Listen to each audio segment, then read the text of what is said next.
Guys and gals, I thought I'd drop another video and tell you a little bit of a worry. Okay, this time I'm going to talk about probably the first time I really fucking shit myself. Okay, the year's 2003. I've just been asked if I can go over to Qatar. That's where Australian national headquarters was in a country called Qatar, and the capital called Doha, and we're at an airbase there that we had built, and we were posturing in Kuwait to move into Iraq and start taking over, you know, the southern parts of Iraq and move up to Baghdad. Okay, so I'm in Qatar. I get there 2 days after Anzac Day 2003. Shock and awe is going on in Baghdad at this current time. It was 72 hours where America just dropped the most amount of ordnance on a city, I think, other than World War II and Vietnam combined. It was a fucking shitload. They're blowing up fucking, you know, shopping centres, zoos. The whole place was on fire. Anyway, Saddam had sent 60,000 odd soldiers down south to meet us in the desert to have a punch on, but the Americans seen them coming. I actually got we got gag orders for this because it was top secret at the time, and America decimated 60,000 Iraqi soldiers in about 25 minutes. They hit them with Apaches, indirect artillery, fast air. I even think there was warthogs involved, and decimated that 60,000 soldiers in about fucking 25 minutes. They rolled up there. We got a bulldozer. We made a big grave, pushed all that was left, blood and guts pretty much, into a hole, and we punched on straight to Baghdad pretty much without any dramas at all. So my job was to move forward as an advanced party to do a reconnaissance in Baghdad to find a place where we could put the Australian National Headquarters. They wanted to replicate what we had in Qatar in Baghdad now, because the forward operating bases moved forward and we're in a war proper now. So I'm with an intelligence major, because he's looking for a place to site a SCIF. A SCIF is a place where we get military intelligence. They'll come up with an analyst, they'll give that to a commander, and that's how we get our missions from. You know, whether it be an SOTG, Special Operations Task Group, or regular infantry, or regular units, or Marines, or Navy SEALs, or whatever the case may be. So he's looking for a site for the Aussies for that, and I've been tasked to look for a site for the Australian National Headquarters, about 80 people.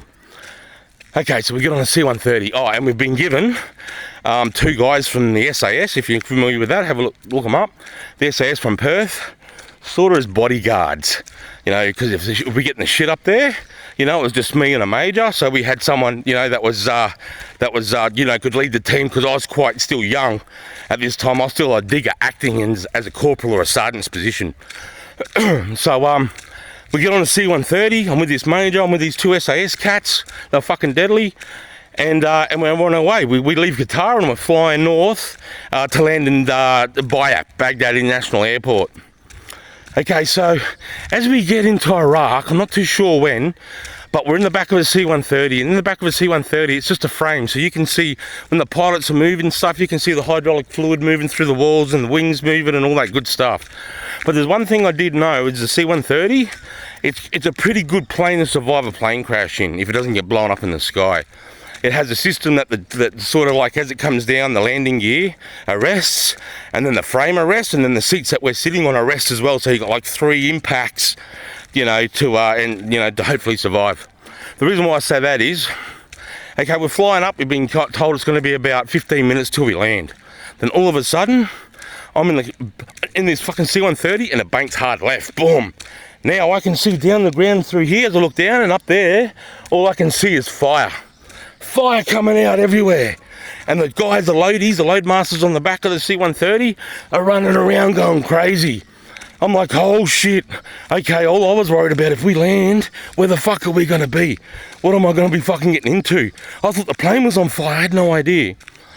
Anyway, we do this big cut, and we cut down, and we do tactical flying. We're about, 25 feet above the tree line, and we're coming in hot, because we need to get down out of the ground.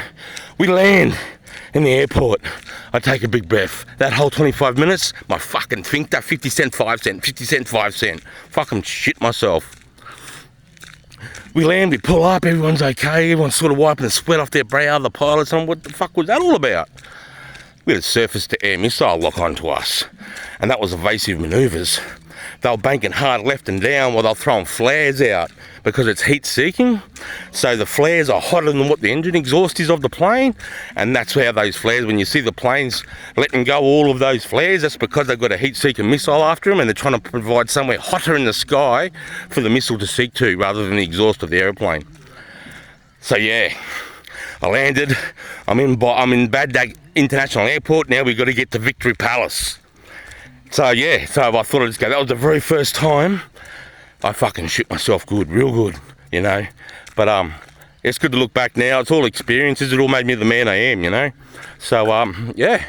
But yeah, you can't forget those 60,000 soldiers, Saddam soldiers, fucking bang, decimated. Not even a thing. I mean, they're pilots. They're Iraqi Air Force. When they got told to go and fly and start bombing, you know, the Americans as they're coming forward from Kuwait, and we're pushing forward. Not one of them did. They ran out. They got off their uniforms. They put civilians on, and they fucking legged it because they didn't want to fucking get up there. Who wants to fight against fucking Top Gun fucking pilots and F-16s and F-18s? These guys are just biting at the bit to have a fucking dogfight. So not one airplane left. Baghdad. Yeah. So and there I am, and that's where I am. I land in Bayap. I'm with a major. I'm with 2 SAS cats, and now we've got to move forward to Victory Palace to find a position and put the Australian National Headquarters.